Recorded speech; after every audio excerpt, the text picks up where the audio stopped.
कृष्ण। जय राधा माधव कुंज बिहारी, जय राधा।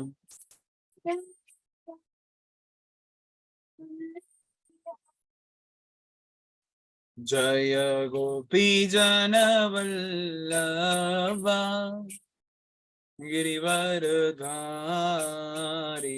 जय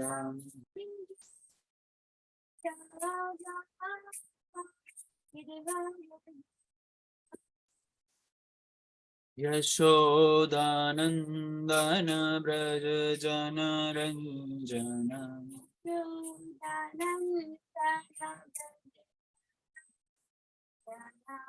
यमुना तीरा वनचारी,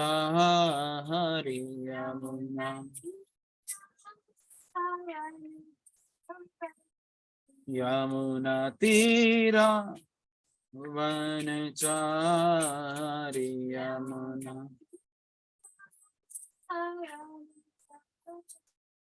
जय राधा माधव कुंज बिहारी, जय।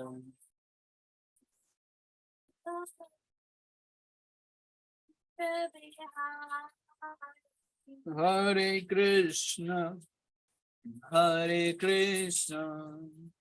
कृष्ण कृष्ण हरे हरे, हरे राम राम राम हरे हरे।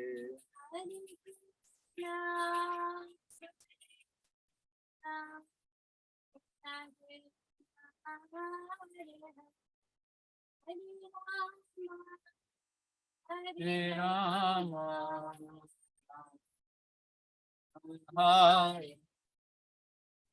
हरे कृष्ण कृष्ण कृष्ण हरे हरे, हरे राम राम राम हरे हरे, हरे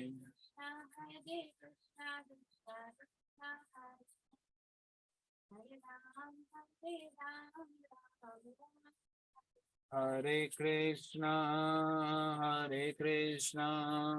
कृष्ण कृष्ण हरे हरे, हरे राम राम राम हरे हरे, हरे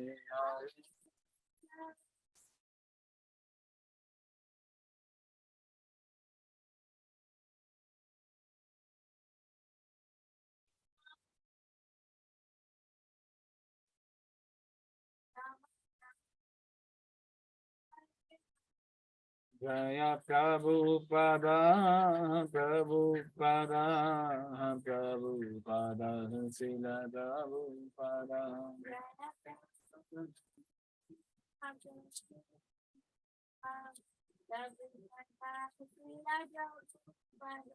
प्रभुपाद प्रभुपाद गुरुदेव गुरुदेव जय जय।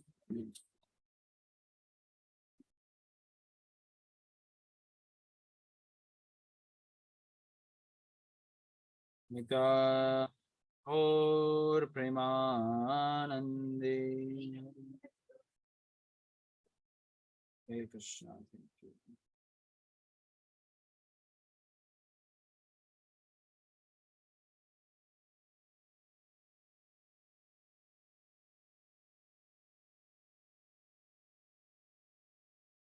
सो Hare Krishna to all of you, आप सबको मेरा प्रणाम। आज के श्रीमद् भागवतम सत्र में आप सबका स्वागत। श्रीमद् भागवतम तीसरा स्कंद, अध्याय 31, श्लोक संख्या 44। सो प्रारंभ करेंगे आज हम इस चैप्टर को प्रभुपाद कृपा से। सबसे पहले हम मंगलाचरण करेंगे। तो डिवोटीज अभी ज्यादा जुड़े नहीं हैं, but still we should continue. तो let us unmute ourselves and do the mangalacharan. Please unmute. ओम नमो भगवते वासुदेवाय। नमो भगवते वासुदेवाय। ओम नमो भगवते वासुदेव। ओम नमो भगवते वासुदेवाय। ओम नमो भगवते वासुदेवाय। ओम नमो भगवते वासुदेवाय। नारायण नमस्कृत्यं नरं चैव नरोत्तमं देवीं सरस्वती व्यासं ततो जयमुदीरये। नष्टप्रायेषु भद्रेषु नित्यं भागवत सेवया भगवते उत्तमं श्लोके भक्तिर्भवति नष्टिकी। ओम अज्ञानं तिमिरन्धस्य ज्ञानाञ्जनशलाकया चक्षुरुन्मिलितं येन तस्मै श्री गुरुवे नमः।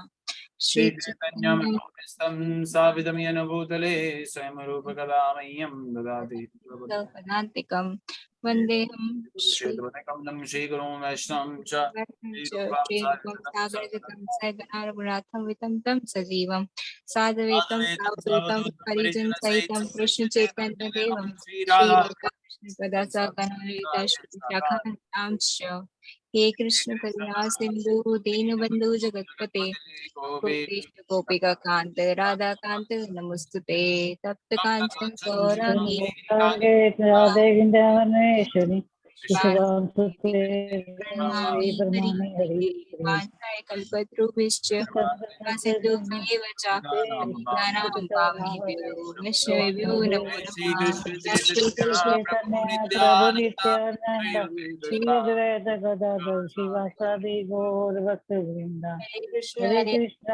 कृष्ण कृष्ण कृष्ण हरे हरे राम राम राम राम हरे राम राम हरे हरे। मुखं करोति वाचलं पंगुं लंघते गिरिं यत्कृपातमहं वन्दे श्रीगुरुं दीनतारिणं। नमो बुद्धाय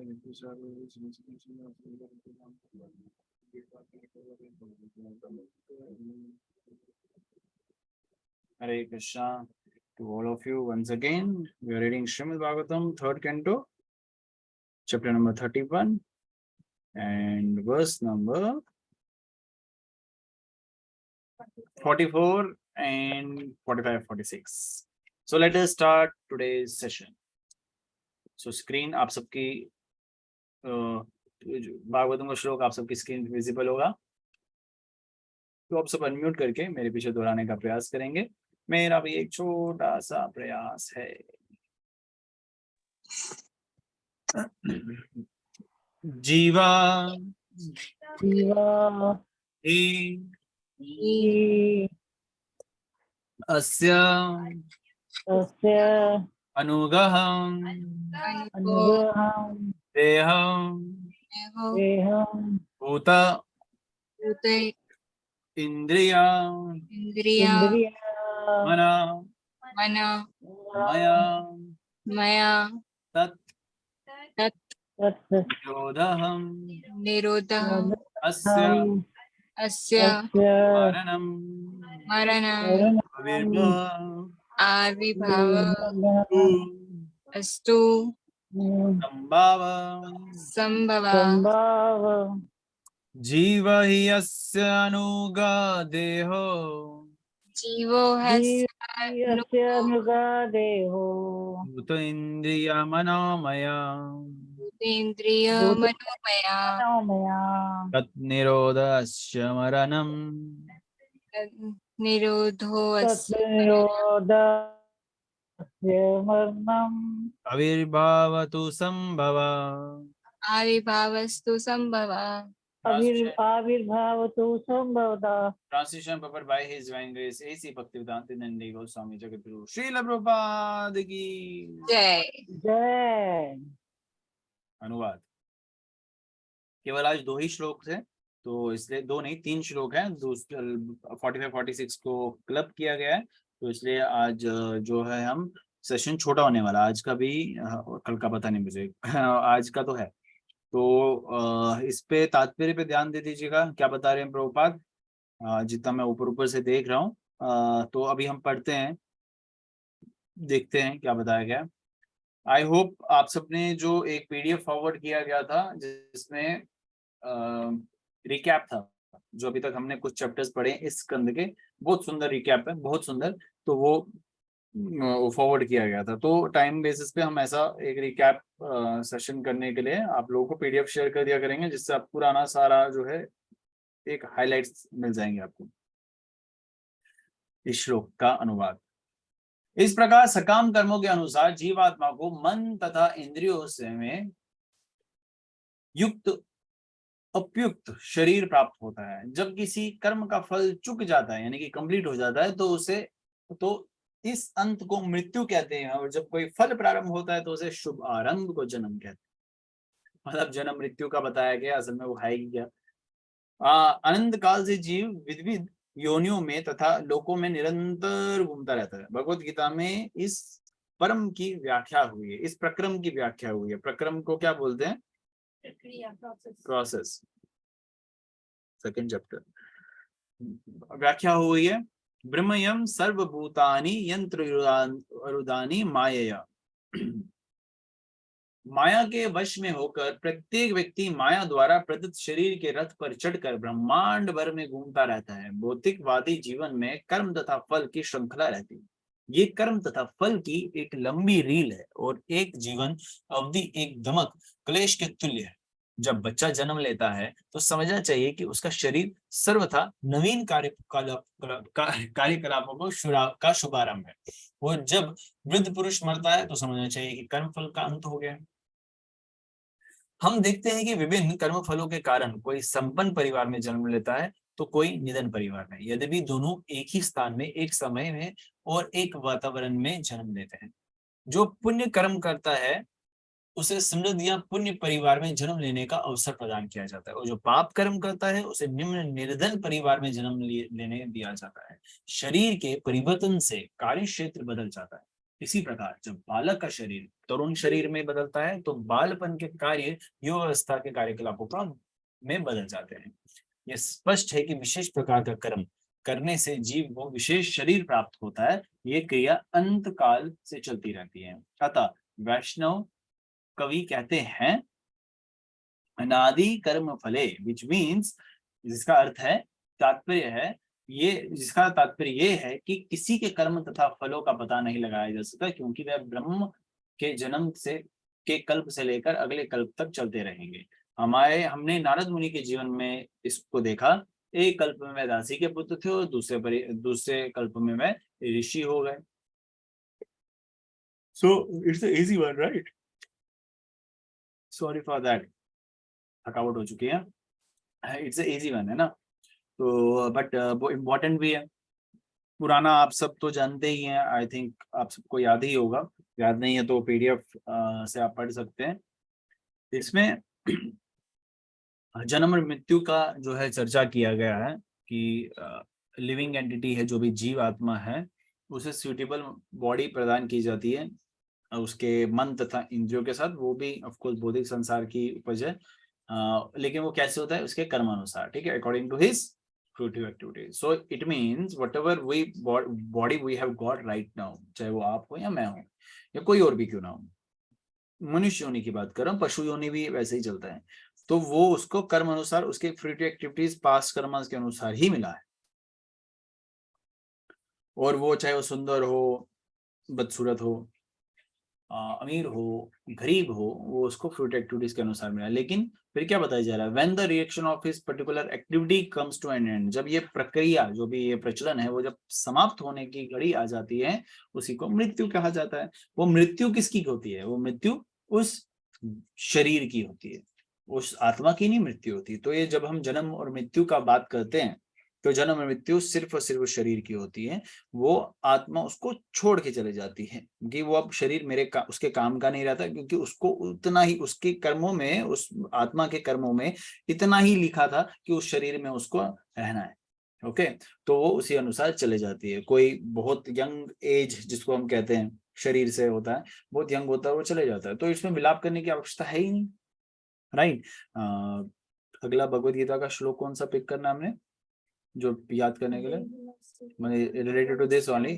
जो अगला आपको भगवद गीता का जो टास्क दिया जाएगा वो यही वर्ष पे रहेगा कि हमें विलाप करने की रिक्वायरमेंट ही नहीं है। तो क्योंकि वो शरीर, आत्मा आई, शरीर में बैठी, शरीर से उसने क्रियाएं कर दी, अब वो दूसरे शरीर में चले जाएगी, उसने तो अपनी क्रिया करी। हम भी अटैच किससे होते हैं? हम आत्मा से थोड़ी अटैच होते हैं, हम आते हैं शरीर से अटैच, और हम एज्यूम करने लग जाते हैं कि वो शरीर में जो है वो मेरा अपना है, वो मेरा ये है, मेरा वो है, तो हम उससे कनेक्ट करने का प्रयास करते हैं।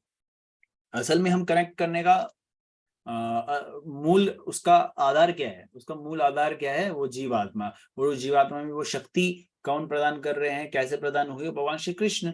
तो इनडायरेक्टली क्या है, हम उस जीवात्मा के प्रति आकर्षित होते हैं। सुनिएगा, प्लीज ध्यान से सुनिएगा, जीवात्मा के प्रति आकर्षित होते हैं। और वो जीवात्मा की जो वो शक्ति है या उसकी जो अट्रैक्शन पावर है वो कृष्ण प्रदान करते हैं। देखिए एक जीवात्मा से इतनी अट्रैक्ट हो रही है, तो कृष्ण से मिलेंगे जिसका शरीर ही दिव्य है, मतलब सब दिव्य है, नॉट जस्ट शरीर सब कुछ दिव्य है, उनसे हम कितने अट्रैक्ट होंगे। So actually we are finding Krishna in everyone. Actually the point is here that हमें कोई शरीर से सुंदर लगता है, किसी की स्माइल होता है ना, लड़का लड़की की स्माइल पे मर जाता है, कोई किसी की आंख पे मर जाता है, कोई किसी का, इसमें भागवतम में चर्चा होता है, आईब्रो मूवमेंट पे मर जाता है मतलब अट्रैक्ट हो जाता है।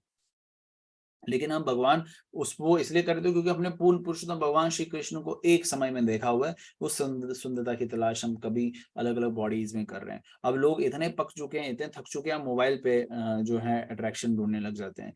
और मोबाइल पे आजकल आर्टिफिशियल इंटेलिजेंस आ गए हैं, तो उसमें अट्रैक्शन ढूंढने लग जाते हैं। कहीं ना कहीं से लोग अपने आप को खुश करने का प्रयास कर रहे हैं, सेटिस्फाई करने का प्रयास कर रहे हैं, लेकिन वो होगा ही नहीं, क्योंकि कृष्ण ही नहीं है यहाँ पे। जिसके जीवन में कृष्ण है, जो कृष्ण के साथ में है, बस वही प्रसन्न हो सकता है। ये इसको बहुत इसका मर्म बोलेंगे, इसका मर्म मर्म कंक्लूजन, या उसका जो आउटपुट को क्या बोलते हैं हिंदी में, सारी समरी काइंड ऑफ, है ना। तो ये इसका एक एसेंस है, ठीक है। निष्कर्ष, यस, निष्कर्ष है। तो निष्कर्ष है इस इन सब का। तो we have to keep that in mind, what is the why we are in this body, why other is that in the body। हम अटैचमेंट हो जाती है, लेकिन वो हमें एक फिल्टर लगाना बहुत अनिवार्य है। फिर नेक्स्ट पैराग्राफ में, और प्रभुपाद पहले पैराग्राफ में बता रहे हैं, थ्रू आउट द यूनिवर्स यही जो है माया का प्रभाव इतना रहता है, वो चक्र करता रहता है। नेक्स्ट पैराग्राफ में प्रभुपाद सिंपल रख रहे हैं कि तभी हमें गरीब, अमीर, सुंदर, बदसूरत जैसे शरीर प्रदान होता है, क्रियाएं जैसे हमारी होती है। थर्ड पैराग्राफ में प्रभुपाद बता रहे हैं, और this process is going on perpetually and from a time which is impossible to trace out. ये इम्पॉसिबल है। अब आप अपना, दूसरे का तो छोड़े, अपना भी ट्रेस नहीं कर सकते। मैंने क्या कर्म किए हैं, मेरे को ये, मैं आगे कहाँ जाऊंगा, किस तरीके से मेरी गति होगी, तो दूसरे की तो इम्पॉसिबल है। क्योंकि people is having very much interest, specially जो कर्म कांडीज होते हैं, उनका बहुत इंटरेस्ट होता है ये जानने का, अच्छा वो कहाँ गया, उसने क्या क्रियाएं की, वो कैसे कर रहा है। So these are very silly and stupid questions, because nobody can trace it out except Krishna के अलावा कोई उसको ट्रेस नहीं कर सकता। वो जीवात्मा उस समय में शरीर छोड़ी है, तो वो कौन से धाम में जाएगी, कहाँ जाएगी, ऊपर जाएगी, नीचे जाएगी, ये पॉइंट ऑफ डिस्कशन नहीं है, पॉइंट ऑफ अंडरस्टैंडिंग है। भगवद गीता में भी है, इस पे भगवद गीता में सब बताया गया। It's the point of understanding how to leave the body. Actually the body, जो अब हम शरीर छोड़ने का समय आता है, वो हमें तैयार करना है उस समय के लिए अपने आप को। इट्स अ फाइनल एग्जामिनेशन, पहले भी कहते थे इट्स अ फाइनल एग्जामिनेशन, ये एक आखिरी आपकी परीक्षा है। तो परीक्षा में अचानक से तो बैठे नहीं जाते हैं ना, परीक्षा में क्या करते हैं, एक तैयारी के साथ बैठना चाहिए। तो इसलिए we all need to prepare perfectly for this exam of leaving the body. और उसके लिए हमें तैयारी करनी है, पूरी अपनी चेतना को शुद्ध करना है। और वो अगेन आई विल रिपीट, वो घर बैठ के तो नहीं होगा, ठीक है। People struggles lot. लोगों ने कितना अभ्यास, कितना प्रयास कर रहे हैं, how much people are struggling just to be happy और just to surrender unto Krishna. So we also have to surrender unto Krishna, then we can become happy. So it's a point of serving the Krishna actually, है ना। तो आप सबको, हम सबको ये ultimate point को अंडरस्टैंड करना है, रियलाइज करना है कि हमारे जीवन का लक्ष्य बाकी क्रियाएं करना नहीं है, वो एक सेकेंडरी ऑप्शन हो सकता है। हमारे मनुष्य जीवन का सिर्फ और सिर्फ एकमात्र लक्ष्य है पूर्ण पुरुषोत्तम भगवान श्री कृष्ण की शरण में जाना, उधर सेवा भाव से अपने आप को समर्पित कर देना। और जब हम ये यहाँ पे प्रैक्टिकली करेंगे, then we can go back home, back to God. फिर हम गोलोक धाम जाएंगे, वैकुंठ धाम जाएंगे, जहाँ ना जन्म मृत्यु जरा व्याधि, ना किसी प्रकार का जन्म है, ना किसी प्रकार की मृत्यु है। जो हम यहाँ डिस्कस कर रहे हैं ना इस पैराग्राफ में, जन्म और मृत्यु है ही नहीं, बुढ़ापा भी नहीं है, किसी प्रकार की बीमारी नहीं है, किसी प्रकार का क्लेश नहीं है। कल मैं कथा सुन रहा था, सर्वमंगला भी थी, परम पूजनीय राधा गोविंद महाराज जी का, वो बहुत सुंदरता से वैकुंठ धाम का वर्णन कर रहे थे। बोलते वैकुंठ धाम में जब वो जो वहाँ के निवासी हैं वो जो भी हैं वो कैसे चलते हैं, वो नाच नाच के चलते हैं, क्योंकि इतनी प्रसन्नता, इतनी मधुरता, इतना खुशी है वहां पे। चलते भी हैं तो ऐसा लगता है कि वो नाच रहे हो, हाँ, तो बात भी करते हैं तो ऐसा लगता है गा रहे हो। तो इस तरीके की वहां पे प्रसन्नता है। 1% भी किसी प्रकार का विलाप नहीं, किसी प्रकार का दुख नहीं, किसी प्रकार का कष्ट नहीं। तो इसका अभ्यास करना है। किसी ने पूछा था प्रश्न कि प्रभु जी ऐसा सच ना हुआ तो प्रभुपाद से भी पूछा था बाय द वे ऐसा प्रश्न। तो बट मैं अभी इसका प्रभुपाद ने क्या बताया था वो बाद में जवाब देते हैं। तो बट इसमें अल्टीमेटली नुकसान भी नहीं है, because to become happy you are also trying here to become happy ना। Materialistically you are trying but you don't become happy, but spiritually you try you will become happy. तो उसमें नुकसान ही नहीं है। तो आप संडे आपने क्या करना है, कुछ गलत क्रियाएं नहीं करनी है। If you are having a time, you should come to the temple. If you are not having the time, you should still come to the temple and serve collectively. एक साथ एक कृष्ण को केंद्र में रखे प्रयास करे। गृहस्थ आश्रम में रहना है, पति और पत्नी दोनों गृहस्थ आश्रम में रखे कृष्ण को केंद्र में रखे क्रियाएं करें। So people are putting their efforts. You should also put, you all should put your efforts as well. Same goes for me as well. मुझे भी अपना प्रयास देना है। लोग बहुत कुछ कर रहे हैं भगवान का भक्त बनने के लिए, हम कुछ भी नहीं कर रहे हैं। The point is here that only everyone is putting their energies very perfectly, but we are doing nothing. We are doing nothing. So आपने खुद से सोचना है कि कौन किसको दाम पहले प्राप्त होगा, हमें या उन्हें। So make it very clear. Okay. So we will move towards to the next verse. जैसे बताया सेशन छोटा होने वाला है। Today we are having two verses. ये क्लब है 45 and 46. So who is going to read? शालू माता जी का टर्न रहेगा आज। 45-46 translation and purport please. Hare Krishna. Hare Krishna. द्रव्य उपलब्धि स्थानस्य द्रव्य ईशा अयोग्यता सदा तत्पंचतवम् अहं मानात् उत्पत्ति द्रव्य दर्शनम यथा अक्षणो द्रव्य अव्यय दर्शन अयोग्यता यदा तदा एव चक्षुषा दृष्टु दृष्टत्व अयोग्यता अनियो। जब दृष्टि तंत्रिका के प्रभावित होने से आंखें रंग या रूप को देखने की शक्ति खो देती हैं तो चक्षु इंद्रिय मृत प्राय हो जाती हैं। तब आंख तथा दृष्टि का दृष्टा जीव अपनी देखने की शक्ति खो देता है। इसी प्रकार जब भौतिक शरीर जो वस्तुओं की अनुभूति का स्थल है अनुभव करना बंद कर देता है तो इस अयोग्यता को मृत्यु कहते हैं। जब मनुष्य शरीर को स्व मानने लगता है तो इसे जन्म कहते हैं। तात्पर्य, जब कोई कहता है कि मैं देखता हूँ तो इसका अर्थ है कि वह अपनी आंखों से अथवा अपने चश्मे से देखता है। इस तरह वह दृष्टि के उपकरण से देखता है। यदि दृष्टि का ये उपकरण टूट जाए, रुग्ण हो जाए या कार्य करने में अक्षम हो तो दृष्टा के रूप में वह देखना बंद कर देता है। इसी प्रकार इस शरीर में इस समय जीव कार्य कर रहा है, किंतु जब कार्य करने में असमर्थता के कारण वह काम करना बंद कर देता है तो उसके कर्मफल भी बंद हो जाते हैं। जब कार्य का उपकरण टूट जाए और कार्य न किया जा सके तो उसे मृत्यु कहते हैं। इसी प्रकार जब कार्य करने का नया उपकरण प्राप्त होता है तो उसे जन्म कहते हैं। ये जन्म तथा मृत्यु की क्रिया शरीर में परिवर्तन के कारण प्रतिक्षण चलती रहती है। अंतिम परिवर्तन मृत्यु कहलाता है और नए शरीर को ग्रहण करना जन्म कहलाता है। जन्म तथा मृत्यु की समस्या का यही हल है। वास्तव में जीव का ना तो जन्म होता है ना ही मृत्यु, वह तो शाश्वत है, जैसा कि भगवत गीता में पुष्टि हुई है, न हन्यते हन्यमाने शरीरे। ये जीवात्मा का इस शरीर की मृत्यु या विनाश के बाद भी कभी नहीं मरता। हरे कृष्ण।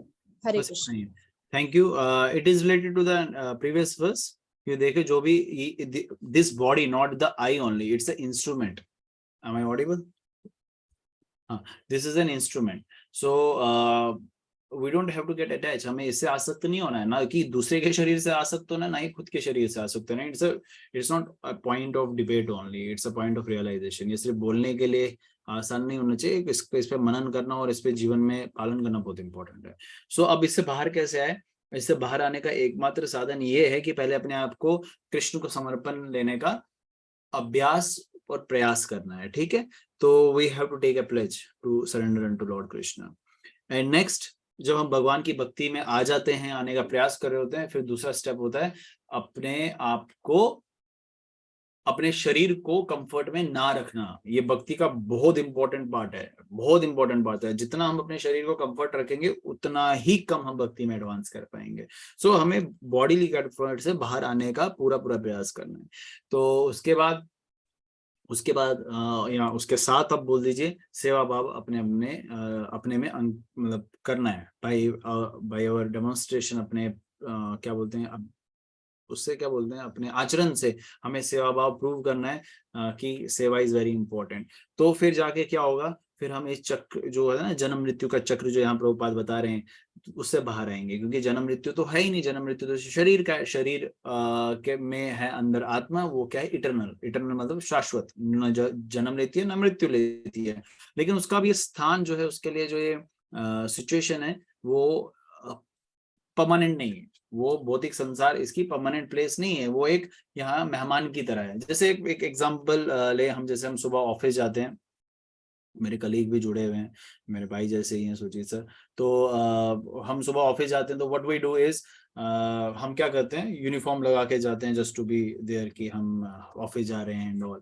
तो क्या हम उसी यूनिफॉर्म से अटैच हो जाते हैं? नहीं होते हैं। अब क्या करना पड़ता है हमें, बस एक करेक्टर मिला होता है, एक भूमिका मिली होती है, पोजीशन मिली होती है, और हम अपनी अपनी उसको निभाते हैं। But we don't sit there, we don't sleep there, है ना, वहीं पे नहीं रह जाते हैं, वापस आते हैं, घर आते हैं, और घर पे हमें अपना कंफर्ट फील होता है, हमें पसंद होती है, वो फाइनली मैं घर पहुंच गया, बड़ा अच्छा लगता है ना अपने घर वालों को देख के। तो उसी तरीके से वैकुंठ धाम जो है हमारा असली घर है। यहाँ हम क्या आए, क्रिया करने के लिए आए हैं। क्यों आए हैं? क्योंकि हमारी इच्छा है वो क्रिया करके, भगवान से अलग करके क्रिया करने का। जब तक हम उस क्रिया में ना पक जाए, ना थक जाए कि बस अभी मेरे को वापस जाना है घर, तब तक हम नहीं जा पाएंगे। लेकिन वो प्रूव करना है, कैसे करना है, अपने अभ्यास से, अपने प्रयास से, और अपनी मेहनत से। तो इसलिए मेहनत बहुत इंपॉर्टेंट है। अगर आपको धाम पहुंचना है, इट इज गारंटीड कि अगर आप धाम पहुंचने के लिए मेहनत करते हैं, it will you will achieve it. Nobody is going to stop you, but एक ही है जो आपको रोकता है, वो है आप खुद, और कोई नहीं रोकता। तो इसलिए आपको प्रयास करना, अभ्यास करना, रोज नहीं कर सकते। Some of you are student, some of us are office going, some of us are in different life में अलग अलग रोल्स निभा रहे हैं। तो सबके लिए पॉसिबल नहीं हो पाएगा कि हम रोज मंदिर जाए, सेवा करें, एक साथ भक्तों का संग लें। इसलिए प्रभुपाद ने क्या रखा है, स्टैंडर्ड रखा है संडेज को। जैसे क्रिश्चियनिटी में चर्च में जाते हैं, संडे संडे को वो जाते हैं कन्फेस करने के लिए। हमें कन्फेस करना इज ओके, बट उसको रिपीट नहीं करना है, गलतियों को रिपीट नहीं करना है। तो अगर हम भगवान से कुछ मांगते हैं, अपने आप को कुछ मतलब ना सरेंडर करते हैं। जैसे आज किसी का एक कॉल आया था, वो 2-3 दिन से होल्ड पे था, वो बोले थे प्रभु जी बात करनी है। ही वॉज उन्होंने बुरे बात शेयर की जो मैं आपसे नहीं कर सकता, but he also was having that guilt. उन्होंने एक बहुत बड़ा गलत काम किया है, he was having that guilt कि भगवान मुझे माफ कर देंगे क्या, भगवान मुझे माफ कर देंगे क्या। तो फिर बात हुई, अच्छे से उनके साथ कन्वर्स भी हुआ। तो उनको बताया, मतलब प्रयास किया प्रभुपाद की कृपा से बताने का कि नहीं, Krishna will forgive any mistake of yours. कोई भी आपने बड़े से बड़ी गलती कर दी हो, वो आपको माफ कर देंगे। कृष्णा आपके दोषों को नहीं रखते। कृष्ण तो चाहते हैं आप गलतियां वापिस ना दोहरा के सुधर जाओ और धाम में प्रवेश कर जाओ। सो यही चीज हम सबको अभ्यास के साथ, अपने प्रयास के साथ करके दिखानी है, ठीक है। तो अगर किसी डिवोटी का कोई प्रश्न है, कोई पॉइंट जो मैंने छोड़ दिया हो, तो प्लीज कवर दैट अप। आज का सेशन इतना ही रखना है।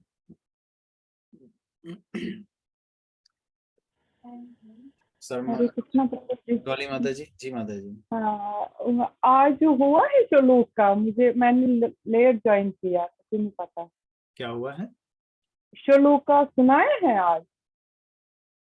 श्लोक का मतलब आज का? जो आपने दिया था वो किसी ने सुनाया आज? वो सैटरडे को है। अच्छा अच्छा, वो सैटरडे को रहेगा। सोचा दो मेरा चीजें, अभी नहीं हुआ है। अच्छा, नहीं वो मैं सैटरडे को, बिजी एक थी। हफ्ते का टाइम है। So don't worry about that part. दो चीजें हम मिक्स ठीक करेंगे। वो तो मैं भूल ही गया ठीक था। ठीक ठीक ठीक है। ठीक। हाँ सर, मंगला का कोई प्रश्न है?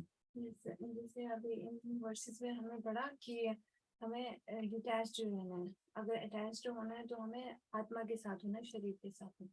तो उसको हमें आत्मा के साथ अटैच होना है, किसकी शरीर आत्मा के के साथ? साथ। कोई भी हमारा प्रिय होता अच्छा है या कोई। तो इस चीज को अगर प्रैक्टिकली देखा जाए तो मतलब कैसे हम किसी को किसी के साथ कैसे कनेक्ट हो पाते हैं। लाइक अगर वो हमारा कोई बहुत क्लोज होता है, अगर वो शरीर छोड़ देता है तो ऑफ कोर्स हर्ट तो होता है, बट हम कैसे उस चीज को समझ सके कि नहीं ये जीवात्मा जो है, उस जीवात्मा के साथ हम कैसे प्रेम कर सकते हैं। एक्चुअली हम जीवात्मा से ही प्रेम कर रहे होते हैं। पॉइंट यही है कि प्रश्न बहुत अच्छा है कि जैसा बताया जा रहा है कि we should not get attach to the body, हमें आसक्त शरीर को लेके नहीं होना चाहिए, हमें उस आत्मा के साथ हमारा संबंध होना चाहिए, राइट। और तो लेकिन ऐसा प्रैक्टिकली पॉसिबल नहीं हो पाता है, बट एक्चुअली पॉइंट यहाँ पे है कि हम प्रैक्टिकली ही है, तभी भागवत में Bhagavad Gita is all about practical.